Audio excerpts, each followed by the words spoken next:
Hello everyone, हम कर रहे हैं क्लास 12 का चैप्टर 3 ह्यूमन रिप्रोडक्शन एंड आज का हमारा टॉपिक है गैमेटोजेनेसिस।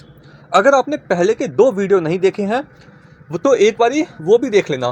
पहले वीडियो में हमने मेल रिप्रोडक्टिव सिस्टम के बारे में पढ़ा था एंड सेकंड वीडियो में हमने फीमेल रिप्रोडक्टिव सिस्टम के बारे में पढ़ा था। तो आइए स्टार्ट करते हैं आज का वीडियो।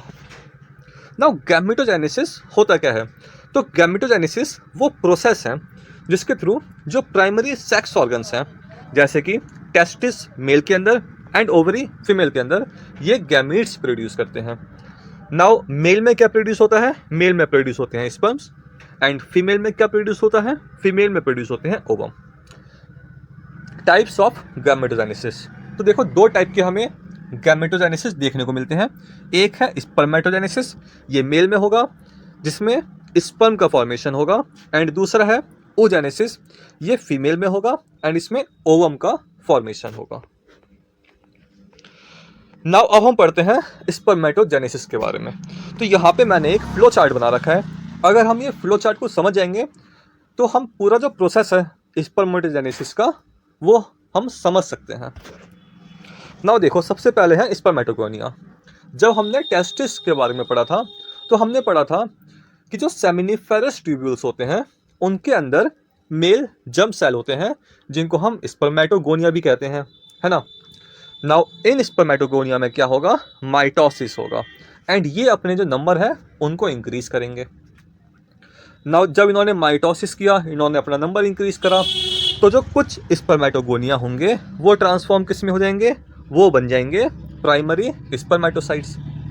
नाउ प्राइमरी स्पर्मेटोसाइट्स में मियोसिस 1 होगा एंड ये बना देंगे सेकेंडरी स्पर्मेटोसाइट्स।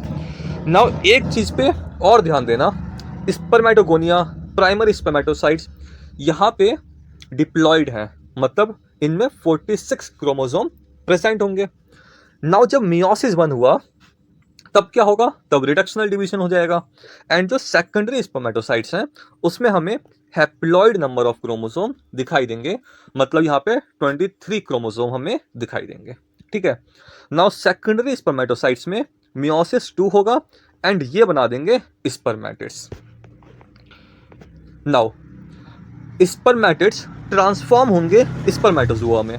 क्या मतलब है इसका? देखो, स्पर्मेटिड्स जो है वो हैवी होते हैं, वो नॉन मोटाइल होते हैं एंड ये ट्रांसफॉर्म हो रहे हैं स्पर्मेटोजुआ में जिनको हम स्पर्म्स भी कहते हैं।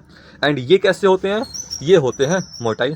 तो यहाँ पे हमें ट्रांसफॉर्मेशन देखने को मिल रहा है एंड इसी प्रोसेस को हम कहते हैं स्पर्मियोजेनेसिस।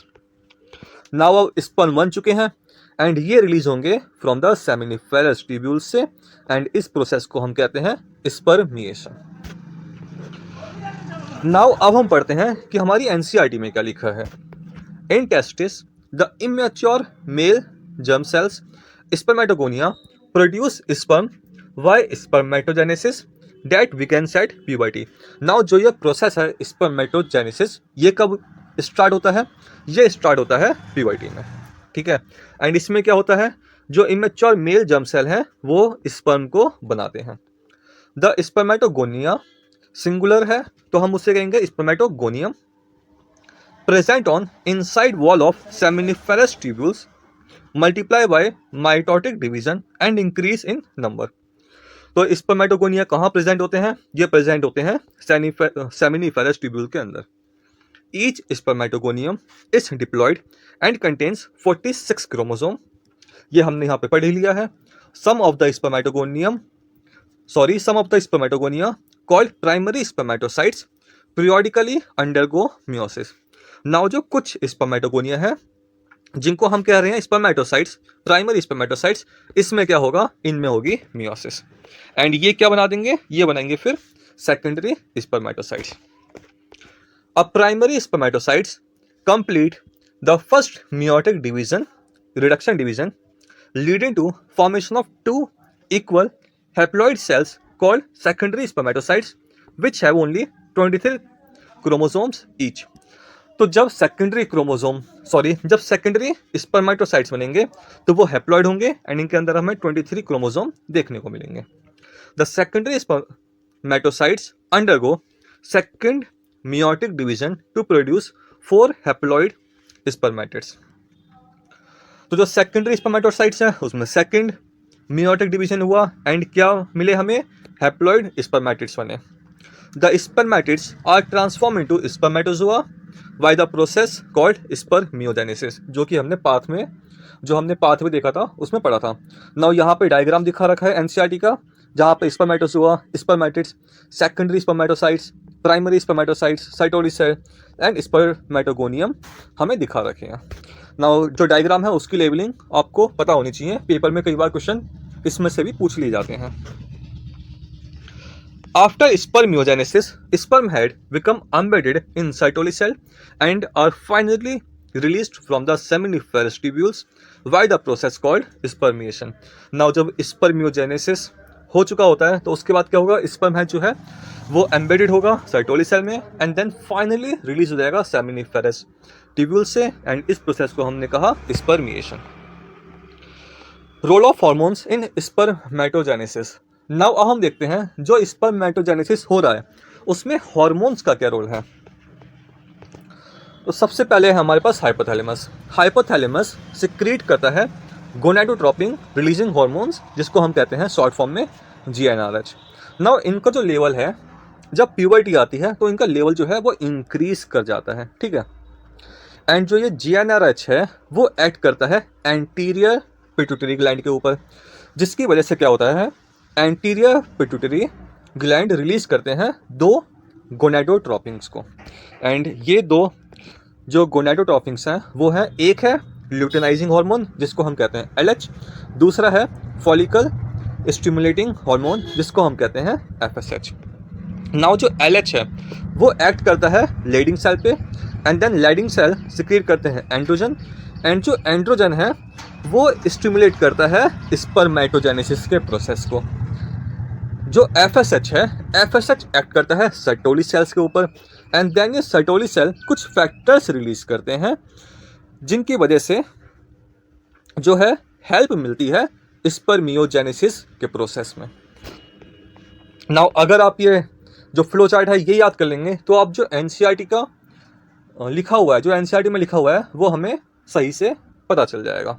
नाउ अब देखते हैं एनसीईआरटी में क्या लिखा है। Spermatogenesis starts at the age of puberty due to significant increase in the secretion of gonadotropin releasing hormone. तो जो गोनाडोट्रोपिन रिलीजिंग हार्मोन है उसका जो लेवल है वो प्यूबर्टी के टाइम पे इंक्रीज हो जाता है, जिसकी वजह से जो है स्पर्मेटोजेनेसिस होता है। एंड ये जो GnRH है वो हाइपोथैलेमिक हार्मोन्स है। The increased level of GnRH then act at anterior pituitary glands and stimulate secretion of 2 gonadotropins, LH and FSH। LH act on leading cells and stimulate synthesis and secretion of androgen, जो कि हमने अपने chart में देखा था। Androgen in turn stimulate process of spermatogenesis। FSH act on cytosol cell and stimulates secretion of some factors which help in spermiogenesis. तो FSH act करता है साइटोली सेल्स के ऊपर एंड ये साइटोली सेल्स फिर क्या करते हैं, रिलीज करते हैं कुछ फैक्टर्स जो कि हेल्प करते हैं स्पर्मियोजेनेसिस में। नाउ ये चार्ट आप अपनी कॉपी में बना लेना, जिससे जो प्रोसेस है आपको समझने में आसानी होगी, ठीक है। Now structure of sperm, it is microscopic structure composed of head, neck, middle piece and tell.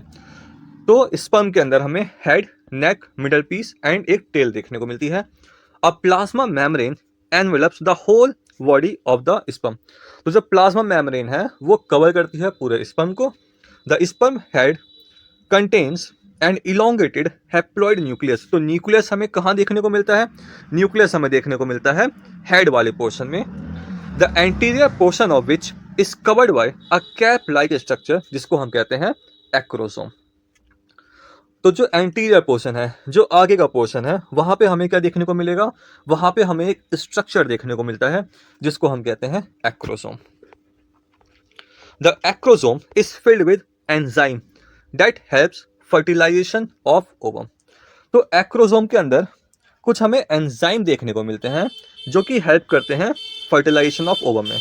देखो होता क्या है, जो एक्रोसोम है उसमें कुछ एंजाइम हैं जो कि डिसॉल्व करते हैं जो ओवम की मेम्ब्रेन है उसको, जिससे क्या होगा, जो स्पर्म सेल है वो एंटर कर पाएगा ओवम के अंदर।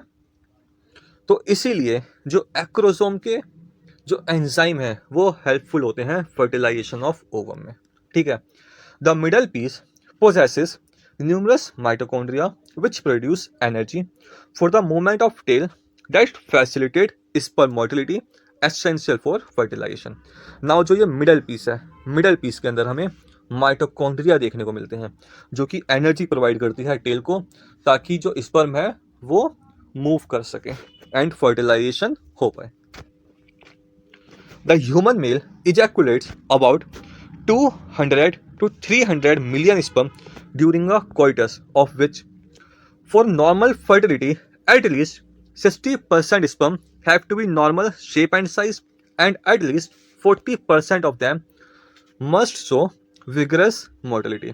तो देखो, ह्यूमन एक इजैकुलेशन में 200 से 300 मिलियन स्पर्म रिलीज करता है, जिनमें से 60% जो है उनकी शेप एंड साइज नॉर्मल होना चाहिए, एंड 40% का जो है वो विगरस मोटिलिटी शो करनी चाहिए, ताकि जो फर्टिलिटी है वो नॉर्मल हो पाए। Sperm released from the seminiferous tubule are transported by accessory ducts. तो स्पर्म को ट्रांसपोर्ट करते हैं एक्सेसरी डक्ट, हम सबको पता है। Secretion of epididymis, vas different, seminal vesicle and prostate are essential for maturation and motility of sperm. Important point है, sperm की मोटिलिटी के लिए एंड उसके मैचुरेशन के लिए जो सिक्रीशन है एपिडिडाइमिस का, वास डिफरेंस का, सेमाइनल वेसिकल का, प्रोस्टेट का, ये बहुत इंपॉर्टेंट रोल प्ले करते हैं। The seminal plasma along with sperm constitute the semen. Now seminal plasma and sperm जो एक साथ हैं, तो इनको हमने क्या कहा, सीमन कहा। तो सीमन के अंदर हमें सेमाइनल प्लाज्मा एंड स्पर्म दोनों देखने को मिलते हैं। The function of male sex accessory ducts and glands are maintain by testicular hormones, जो कि है एंड्रोजन। तो जो फंक्शन मेंटेन होता है एक्सेसरी डक्ट्स का एंड ग्लैंड्स का मेल के अंदर, ये कौन मेंटेन कर रहा है, ये मेंटेन कर रहा है टेस्टिकुलर हॉर्मोन्स, जो कि है एंड्रोजन। नाउ स्पर्मेटोजेनेसिस के अंदर इतना ही था। अब हम पढ़ते हैं oogenesis के बारे में। The process of formation of mature female gamete is called oogenesis, which is markedly different from spermatogenesis। Now oogenesis का प्रोसेस एंड स्पर्मेटोजेनेसिस के प्रोसेस में काफ़ी हमें डिफरेंस देखने को मिलते हैं। जैसे कि एक डिफरेंस तो यह है कि जो oogenesis का प्रोसेस है ये फीटल लाइफ के अंदर ही स्टार्ट हो जाता है, जबकि हमने देखा था जो स्पर्मेटोजेनेसिस का प्रोसेस था वो प्यूबर्टी में स्टार्ट हो रहा था। तो एक मेन डिफरेंस तो यही हो गया इसमें। ठीक है। नब यहाँ पे क्या होता है, oogonia प्रेजेंट होते हैं। ठीक है। नाउ oogonia को हम गैमीट्स मदर सेल भी कहते हैं। इनमें होता है माइटोसिस एंड डिफरेंशिएशन, एंड ये बनाते हैं primary spermatocytes.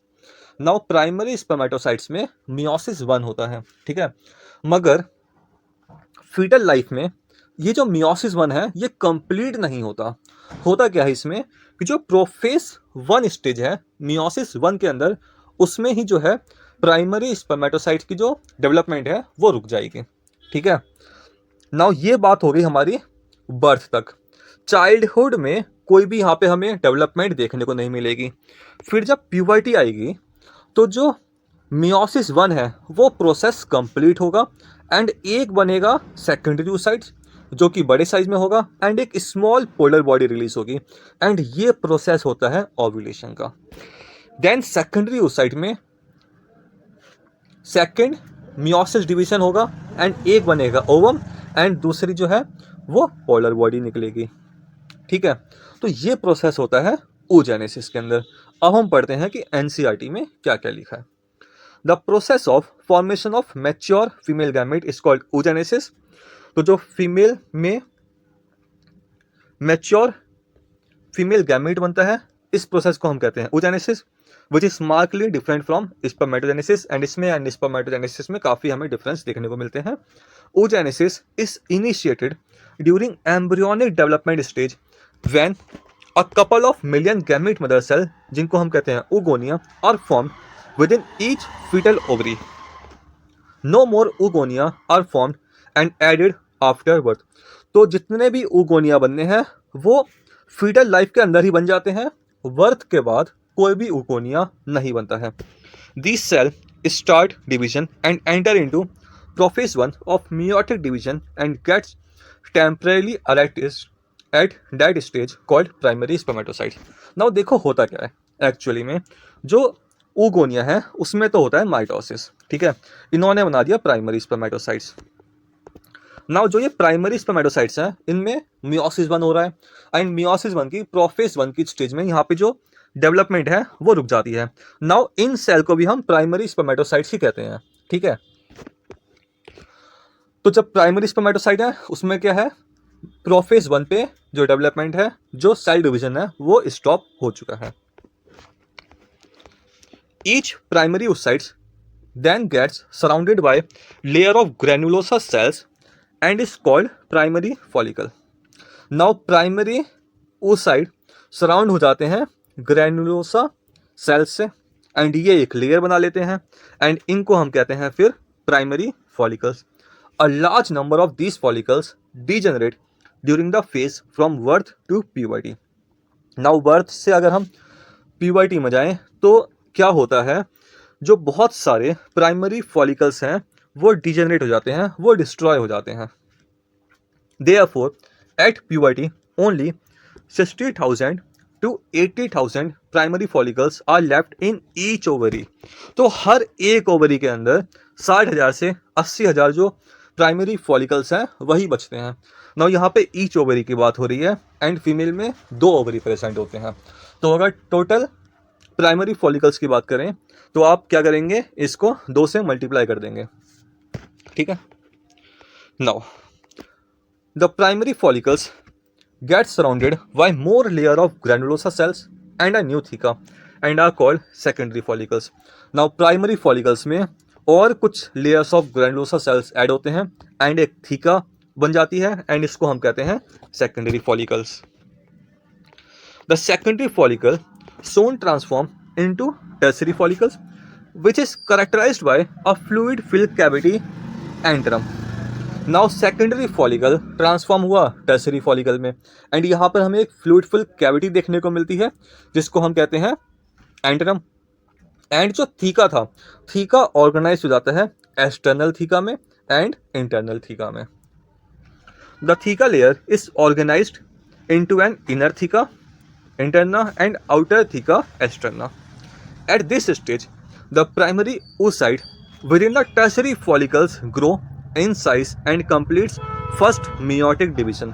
Now tertiary follicle के अंदर जो प्राइमरी oocyte था वो अपना फर्स्ट meiotic डिवीजन जो है वो कंप्लीट कर लेता है एंड बन जाता है सेकेंडरी oocyte।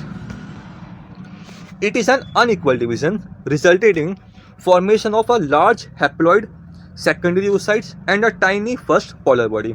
नाउ जो ये डिवीजन होता है यहाँ पे हमें अनइक्वल डिवीजन देखने को मिलता है। अनइक्वल क्यों?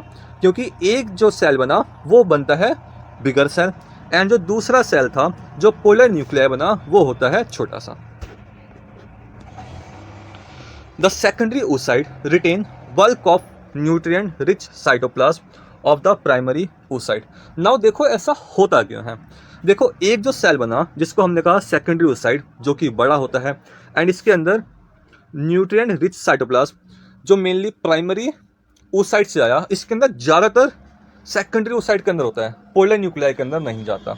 नाउ इसका एडवांटेज क्या है कि जो बाद में ओवम बनेगा तो उसको जो न्यूट्रिएंट हैं वो मिल पाएंगे, ठीक है। तो ये इसका एक एडवांटेज है जो अनइक्वल डिवीजन हमें देखने को मिलता है। Does the polar body form Thus the first polar body born out of the first meiotic division divide further or degenerate। तो जो फर्स्ट पोलर बॉडी है उसका आगे क्या होता है, क्या वो डिवाइड करती है या फिर डिजेनरेट हो जाती है, इसके बारे में हमें कोई भी जानकारी पता नहीं है। The tertiary follicles further change into the mature follicle जिनको हम ग्राफियन फॉलिकल भी कहते हैं। The secondary oocyte forms a new membrane called zona pellucida surrounding it. Now जो टर्सरी फॉलिकल है वो ट्रांसफॉर्म हो गया ग्राफियन फॉलिकल में, एंड जो सेकेंडरी oocyte था वहाँ पर हमें एक नई मेम्ब्रेन देखने को मिलती है जिसको हम कहते हैं zona pellucida. The Graafian follicle now rupture to release the secondary oocyte। Now यहाँ पे ब्रैकेट में ओवम में लिखा है जो कि सही नहीं है, वो मैं अभी आपको बताऊंगा कि सही क्यों नहीं है। The Graafian follicle now rupture to release secondary oocytes from the ovary by the process of ovulation. तो देखो ओव्यूलेशन में सेकेंडरी oocyte रिलीज होता है। यहाँ पे जो हमें चार्ट दे रखा है, देखो यहाँ पे जब ओव्यूलेशन हुआ तो सेकेंडरी oocyte निकला, ठीक है।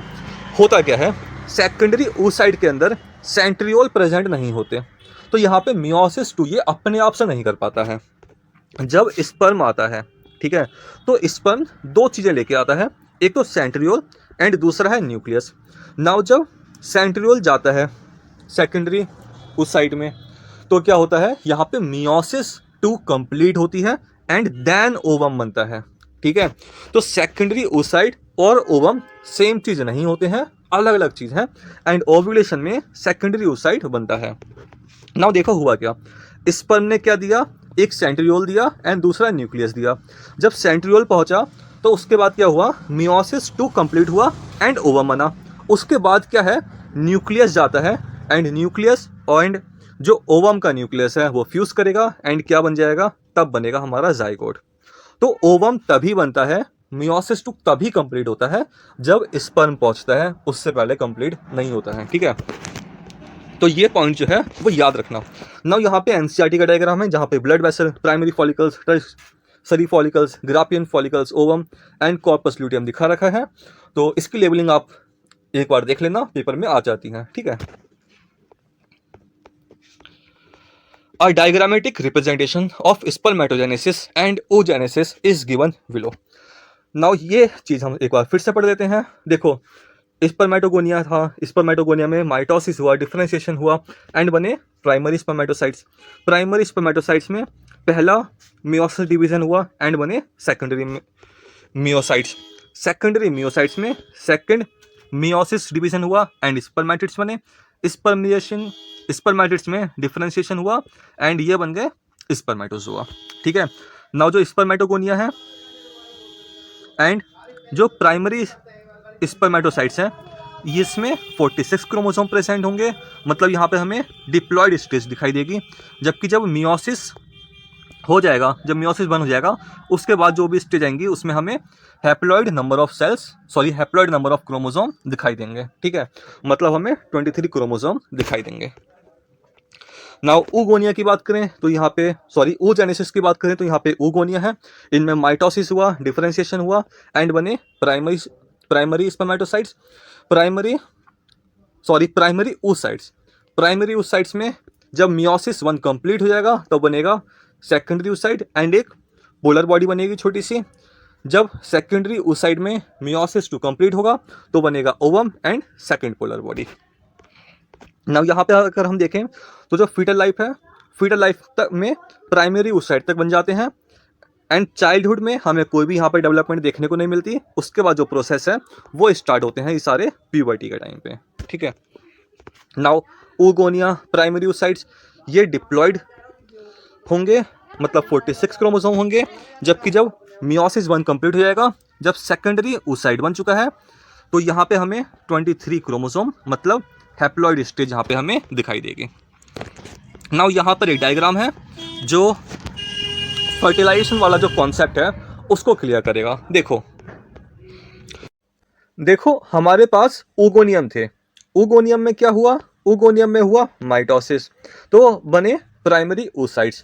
जब प्राइमरी oocytes में मियोसिस 1 कंप्लीट हो जाता है तब हमें एक तो मिलते हैं सेकेंडरी oocytes एंड एक मिलते हैं हमें पोलर बॉडी। नाउ ओव्यूलेशन के टाइम पे जो सेकेंडरी oocytes हैं वो रिलीज होते हैं, ठीक है। नाउ इनमें क्या होता है, इनमें मियोसिस 2 स्टार्ट हो जाता है मगर कंप्लीट नहीं हुआ है अभी। मियोसिस 2 कब कंप्लीट होगा, जब स्पर्म की एंट्री होती है। देखो स्पर्म दो चीज़ें लेके आता है, एक तो सेंट्रियोल एंड दूसरा न्यूक्लियस।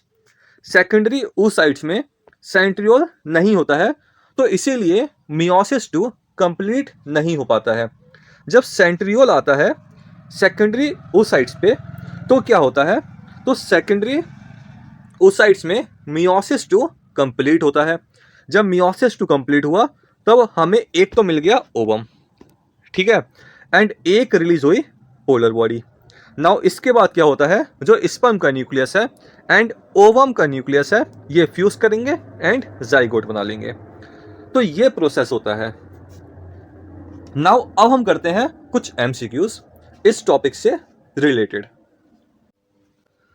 तो अब हम करते हैं MCQs. Question number 35, number of chromosome present in spermatogonium. तो स्पर्मेटोगोनियम में हमें डिप्लॉयड स्टेज हमें देखने को मिलती है।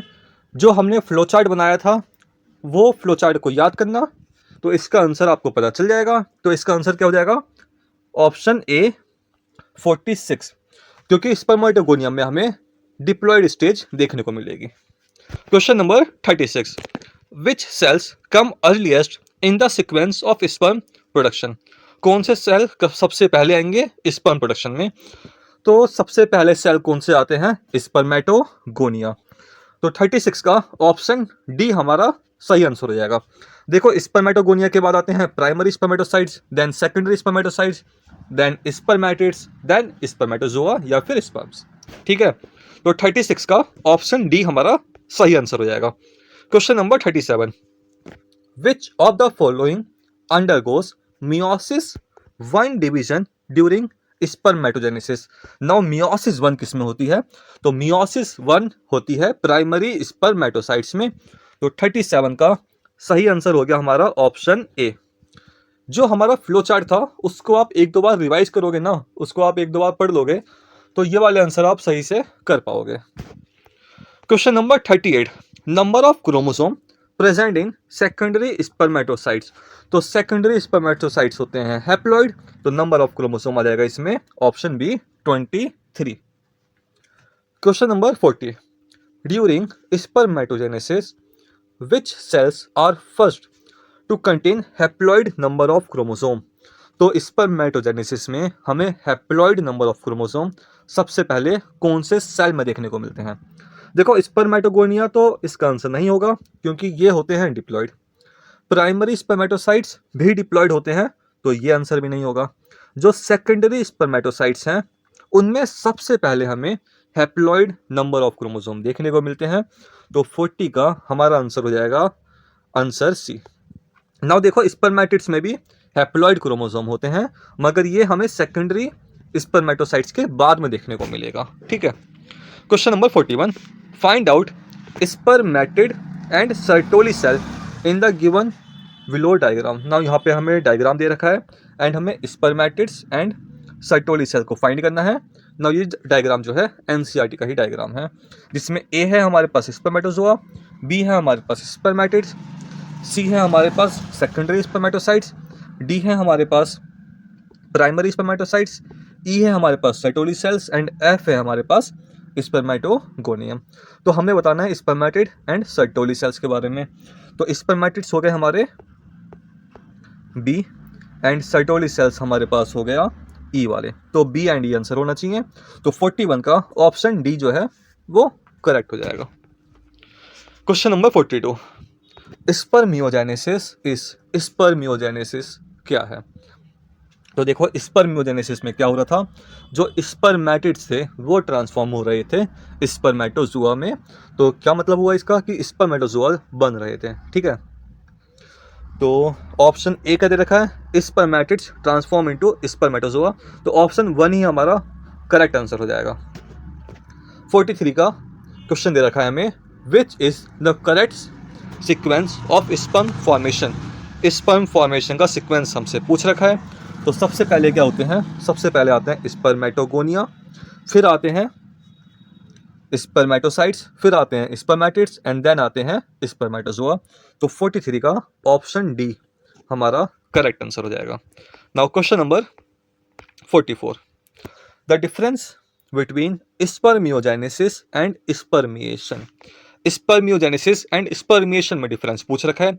स्पर्मियोजेनेसिस में क्या होता है, जो स्पर्मेटिड है वो ट्रांसफॉर्म हो रहा है स्पर्मेटोजुआ में, जबकि स्पर्मिएशन में क्या होता है, जो स्पर्मेटोजुआ है वो रिलीज हो जाता है सेमिनिफेरस ट्यूब्यूल से। तो इसीलिए हमारा करेक्ट आंसर क्या हो जाएगा, करेक्ट आंसर हो जाएगा हमारा 44 का ऑप्शन एक बार पढ़ लेते हैं। ऑप्शन ए में दे रखा है in spermiogenesis spermatozoa from Sertoli cell are released into cavity, ये तो गलत है, ये स्पर्मियोजेनेसिस में नहीं होता। ऑप्शन बी दे रखा है spermiogenesis spermatozoa are formed while in spermiation spermatids are formed, एकदम गलत स्टेटमेंट है। ऑप्शन सी दे रखा है in spermiogenesis spermatids are formed while in spermiation spermatozoa are formed, तो ये स्टेटमेंट भी गलत है। ऑप्शन डी हमारा सही आंसर हो जाएगा, in spermiogenesis spermatozoa are formed while in spermiation spermatozoa are released through seminiferous tubule. Question number 45, spermatogenesis start at puberty due to significant increase in the secretion of, तो spermatogenesis start होता है puberty में क्योंकि जो gonadotropin releasing hormone है उसका level increase हो जाता है। तो 45 का करेक्ट आंसर हो गया option A. Question number 46, GnRH a hypothalamic hormone needed in reproduction act on, तो गोनाडोट्रोपिन रिलीजिंग हार्मोन एक्ट करता है एंटीरियर पिट्यूटरी पे। तो ऑप्शन ए दे रखा है anterior pituitary gland and stimulate secretion of LH and oxytocin, तो secretion करता है ये LH का और FSH का, ठीक है। तो ऑप्शन ए तो हमारा सही आंसर नहीं होगा। ऑप्शन बी दे रखा है हमें anterior pituitary gland and stimulate secretion of LH and FSH, तो ऑप्शन बी हमारा करेक्ट है। ऑप्शन सी एक बार देख लेते हैं, पोस्टीरियर पिट्यूटरी ग्लैंड, तो नहीं, पोस्टीरियर को ये एक्ट नहीं करता है। एंड ऑप्शन डी में भी पोस्टीरियर पिट्यूटरी ग्लैंड दे रखा है, तो ये ऑप्शन भी गलत हो जाएगा।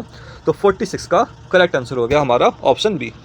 Now 47, give the name of two hormones A and B in the figure. Now hormones के नाम बताने हैं। ए दे रखा है A act on Leydig cell, तो लेडिंग सेल पे कौन एक्ट करता है, एंड फिर दे रखा है लेडिंग सेल सिक्रीट डैश, तो हमें ए एंड बी बताना है। तो लेडिंग सेल पे एक्ट करते हैं LH, ठीक है, तो ए में आना चाहिए हमारा LH। एंड लेडिंग सेल क्या सिक्रीट करते हैं, ये सिक्रीट करते हैं एंड्रोजन, तो 47 का ऑप्शन बी हमारा करेक्ट आंसर हो जाएगा। नाउ क्वेश्चन नंबर 47 का ऑप्शन बी हो जाएगा। अब हम करते हैं question 48, sperms of mammals depend for movement on, sperm किस पे डिपेंड करते हैं मूवमेंट के लिए। ऑप्शन ए दे रखा है ओनली टेल, ऑप्शन बी दे रखा है tail and middle piece, option C दे रखा है middle piece, and option D दे रखा है ओनली हेड। तो देखो मूवमेंट के लिए टेल इंपॉर्टेंट है, एंड टेल को एनर्जी कौन दे रखा है, एनर्जी देता है इनको मिडल पीस, तो दोनों ही जरूरी है, टेल भी एंड मिडल पीस भी। तो 48 का ऑप्शन बी हमारा करेक्ट आंसर हो जाएगा। Question number 49, which one of the level part utilise fructose as source of energy, fructose को कौन यूज करता है। तो देखो मिडल पीस में माइटोकॉन्ड्रिया प्रेजेंट होते हैं, एंड ये माइटोकॉन्ड्रिया क्या करते हैं, फ्रक्टोज को यूज करते हैं, एंड फ्रक्टोज को यूज करके जो एनर्जी मिलती है उससे ये कन्वर्ट कर देंगे ATP में, एंड ये ATP फिर मदद करेगा टेल की मूवमेंट में, जिसकी वजह से जो स्पर्म है वो मूव कर पाएगा। तो क्वेश्चन नंबर 49 का करेक्ट आंसर हो गया हमारा option D middle piece. Now question number 50, choose the incorrect pair, incorrect pair हमें इनमें से चूज करना है। ऑप्शन ए दे रखा है acrosome enzyme field cap structure on sperm head, तो ये तो सही है। ऑप्शन बी दे रखा है middle piece possesses numerous mitochondria, तो स्टेटमेंट बी भी सही है। ऑप्शन सी दे रखा है sperm tail facilitates sperm motility essential for fertilisation, तो ऑप्शन सी भी सही है। ऑप्शन डी दे रखा है सीमन कंटेन स्पर्म्स ओनली, तो ये स्टेटमेंट गलत है क्योंकि सीमन के अंदर हमें स्पर्म भी देखने को मिलते हैं एंड समाइनल जो प्लाज्मा है वो भी देखने को मिलता है। तो 50 का ऑप्शन डी हमारा करेक्ट आंसर आ जाएगा। Question number 51, choose the incorrect pair, incorrect pair हमें चूज करना है। तो ऑप्शन ए दे रखा है antrum fluid fill cavity in primary follicle. देखो एंट्रम फ्लूइड फिल कैविटी तो है, मगर ये प्राइमरी में देखने को नहीं मिलता है, ये हमें टर्सरी फॉलिकल्स में देखने को मिलता है। तो 51 का ऑप्शन ए ही हमारा जो है वो करेक्ट आंसर आएगा। बाकी सारे ऑप्शन भी एक बार पढ़ लेते हैं। ऑप्शन बी दे रखा है tertiary follicles, primary oocytes complete its first meiotic division inside it, तो ऑप्शन बी करेक्ट है। ऑप्शन सी दे रखा है secondary oocytes haploid cell form after first meiotic division, ये स्टेटमेंट भी सही है। एंड ऑप्शन डी दे रखा है Graafian follicles mature tertiary follicles which rupture during ovulation, ये स्टेटमेंट भी सही है। तो 51 का ऑप्शन ए हमारा जो है वो करेक्ट आंसर हो जाएगा। Question number 52, the new membrane formed by follicular cell in secondary oocyte is called, तो इस मेम्ब्रेन को हम कहते हैं जोना पेलुसिडा, तो ऑप्शन बी हमारा करेक्ट आंसर हो जाएगा। Question number 53, which of the following layers in an antral follicle is a cellular. Now ये एनसीईआरटी का क्वेश्चन नहीं है, ठीक है, तो आप इसे छोड़ भी सकते हो, मगर ये प्रीवियस ईयर में पूछा गया है, तो एक बार पढ़ लेते हैं। आज के टाइम पे शायद ऐसे क्वेश्चन ना आए, मगर तब भी नॉलेज के लिए हमें पता होना चाहिए। देखो एंट्रल फॉलिकल का मतलब क्या है, जिन फॉलिकल्स में एंट्रम मतलब एक फ्लूइड फिल कैविटी जो है वो प्रेजेंट होगी। तो हमने देखा था जो टर्सरी फॉलिकल्स हैं उसमें हमें एंट्रम देखने को मिल रहा था, मतलब फ्लूइड फिल कैविटी देखने को मिल रही थी। एंड टर्सरी फॉलिकल्स को ही जनरली हम एंट्रल फॉलिकल कहते हैं, ठीक है। नाउ जो ग्राफियन फॉलिकल थे उनको हम मैच्योर एंट्रल फॉलिकल कह देते हैं, मगर जब जनरली हम बात करते हैं एंट्रल फॉलिकल की तो हम जनरली टर्सरी फॉलिकल कहते हैं, ठीक है। तो क्वेश्चन है हमारा विच of the following layers in an antral follicle is a cellular, तो ए सेलुलर लेयर के बारे में बताना है, मतलब जिसमें हमें सेलुलर स्ट्रक्चर देखने को नहीं मिल रहा है। तो जो जोना पेलुसिडा हमारी जो लेयर है वो बनी होती है ग्लाइकोप्रोटीन से, वो किसी सेल से नहीं बनी, वो ग्लाइकोप्रोटीन से बनी होती है, तो इसीलिए ये ए सेलुलर है। एंड 53 का हमारा आंसर हो जाएगा option D zona pellucida. Question number 54, at which stage of the development ovum is released from the ovary of the human female. देखो ओव्यूलेशन में जैसे कि हमने डिस्कस किया था सेकेंडरी oocyte रिलीज होते हैं, तो 54 का जो करेक्ट आंसर है वो हो जाएगा option C secondary oocyte। Question number 55, now यहाँ पे हमें एक डायग्राम दे रखा है एंड हमें आइडेंटिफाई करने हैं सी डी एंड एफ को, सी डी एंड एफ को हमें आइडेंटिफाई करने हैं, ठीक है। नाउ एनसीईआरटी का ही डायग्राम है। ए क्या है, ए है ब्लड वेसल, बी क्या है, बी है प्राइमरी फॉलिकल्स, सी है टर्सरी फॉलिकल, डी है ग्राफियन फॉलिकल, ई है ओवम एंड एफ क्या है, एफ है हमारे पास कॉर्पस ल्यूटियम। अच्छा कॉर्पस ल्यूटियम क्या होता है, देखो जब ग्राफियन फॉलिकल रप्चर कर जाता है, ठीक है, तो ओवम निकल गया एंड जो बचा हुआ पार्ट है वो बना लेता है कॉर्पस ल्यूटियम।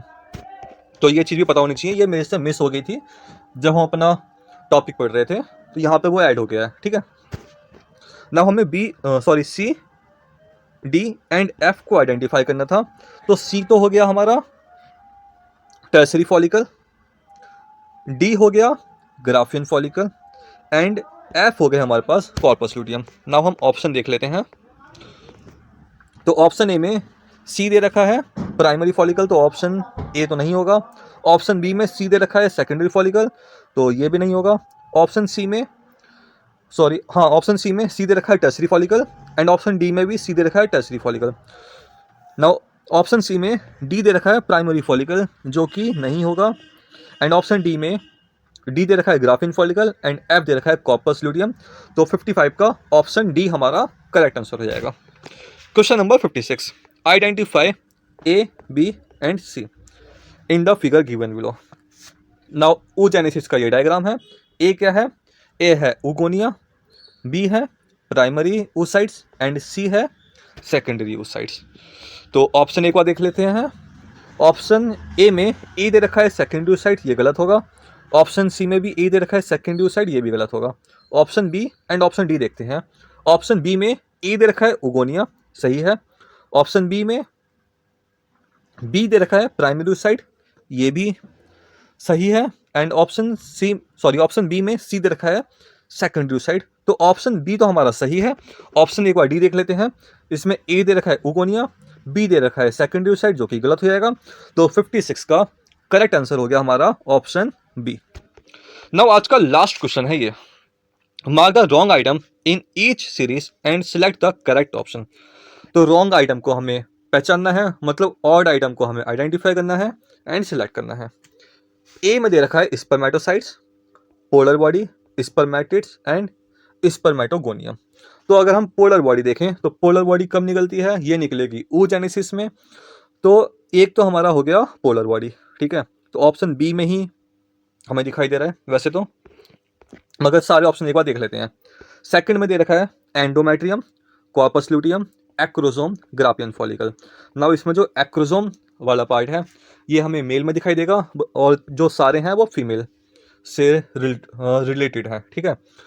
तो एक हो गया हमारा पोलर बॉडी, दूसरा हो गया एक्रोजोम, थर्ड में दे रखा है हमें vast difference, fallopian tubes, epididymis and corpus gland. Now इसमें अगर हम देखें जो फेलोपियन ट्यूब है, ठीक है, वो फीमेल में दिखाई देगी, जबकि जो और सारे हैं वो रिलेटेड हैं मेल से। तो एक हो गया हमारे पास इसमें फेलोपियन ट्यूब। नाउ अगर हम फोर्थ देखें तो फोर्थ में दे रखा है testis, prostate, seminal vesicles and corpus gland.